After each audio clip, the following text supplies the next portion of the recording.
If you've got FBA inventory just sitting there and racking up fees, this is the Amazon feature most sellers completely ignore or are completely unaware of. Let's talk about Amazon outlet deals and how it can be a great option for you to recover some investment. So let's clear out some old inventory. We are going to start on the homepage of Seller Central, and we are going to go to the dashboard. You can go to dashboard or you can go to FBA inventory, but let me show you from the dashboard. So from the FBA dashboard, you have these two sections right here in blue. Generally, these will show up when it's time to create or when Amazon suggests to create an outlet deal. An outlet deal is not something that you are going to make money on. You are most likely going to lose money on an outlet deal. It's also going to be a potentially painful loss. There's deals that I've lost $2 on, and there's deals that I've lost $50 on. Depends on the cost of the item and the general selling price.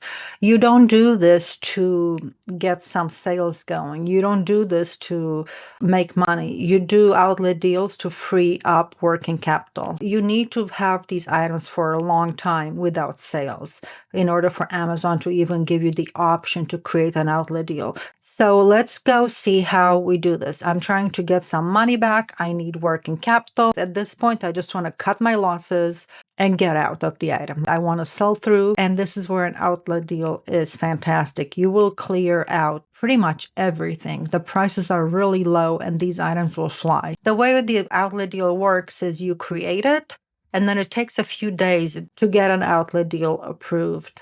And it will take a few days and you'll get an email, and I will show you what that email looks like and where it's coming from.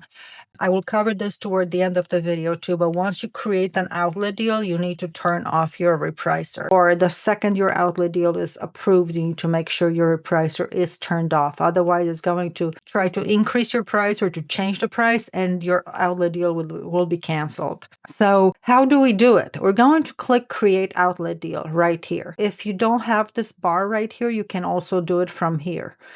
See where it says 21 SKUs qualify for outlet deal? You're just going to click on view. So when we click view, we landed on the FBA inventory page. This is the FBA inventory report. And right here at the very top, you have multiple filters. You can look for different things. But if you click it from the location that I showed you on the dashboard, it's going to automatically load the recommended filter as create outlet deals, because that's what we clicked on the dashboard. So right from the get-go, everything on the screen is going to be excess inventory and the option to create an outlet deal. In this case, I have 67 units on hand. 67 there is just not moving. Looks like sales and forecast for the last 30 days, I had 0 sales in this. And then if we're going to the right, make sure you have these columns enabled. You can click on this right here and then turn on all the columns. Everything that I look at is on here. So I actually do look at all of these columns. That's why I have them turned on. So it shows the estimated units, days of supply, which are pretty high. It also tells you the estimated storage cost for the next 30 days. It gives me the estimated fee per unit sold, and that is, in this case, you click it and it gives you the revenue calculator for this product. And then you have the current featured offer price. As you can see, I am about $10 up from that. So I have two options.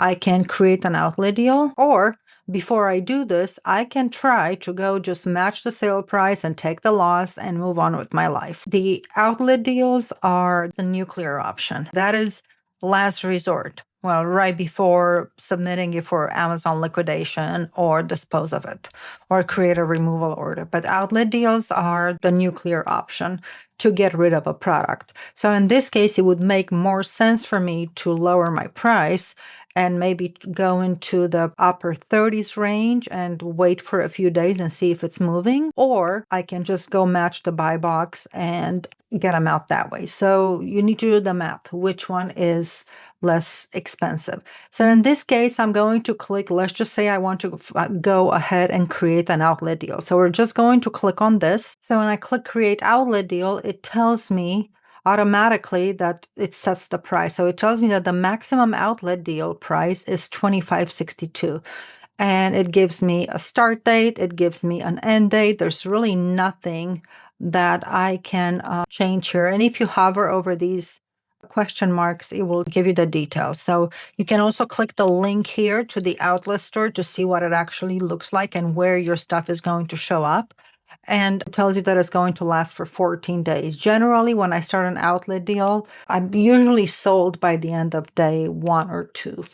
So in this case, because Amazon is telling me that the outlet deal price is going to be $25.62, before I do this, I am going to try to match the buy box and lose a little less and still try to get it out. So if the person holding the buy box is a huge seller, or if it's Amazon, a wholesaler, the brand, and if they can afford to write the price down instead of letting me sell my measly 67 units, then an outlet deal would make sense and I will turn to this. But before I hit this, I am going to go and lower the price, match the buy box, and then I'm not going to do the beating it by penny under. I'm just going to match it because I'm not trying to get into a price war with anyone. I'm just going to match their buy box and have my repricer set to try to raise and see what can happen. If it doesn't work for a couple of days, we are moving to more aggressive methods. And if I still don't clear it in about another week or so, I'm going to go in and start the outlet deal. That way I know I'll get rid of it. It'll be gone in a few days and it's done and over with. So at this point, you click submit right here. Once you submit, it goes through the approval process and it takes a few days. Another thing that I can do is I can submit this for an outlet deal and then go lower my price and then decide later. But I don't think Amazon likes this. So if I'm going to submit this for outlet deals, I'll do it right now and I'm going to turn off my repricer. So once you click submit, it tells you that your outlet deal submission for this item will be reviewed. Approved deals will appear on the outlet deals report this coming Friday, and you'll be notified by email. And this is what the email looks like. You can click on visit the About Amazon outlet to learn more about it. But if you click on the outlet deal status report, it will take you to the actual report of your deal. If you found this helpful, hit like and subscribe. I make Amazon Seller Central and overall tools walkthroughs just like this one. Thank you for watching.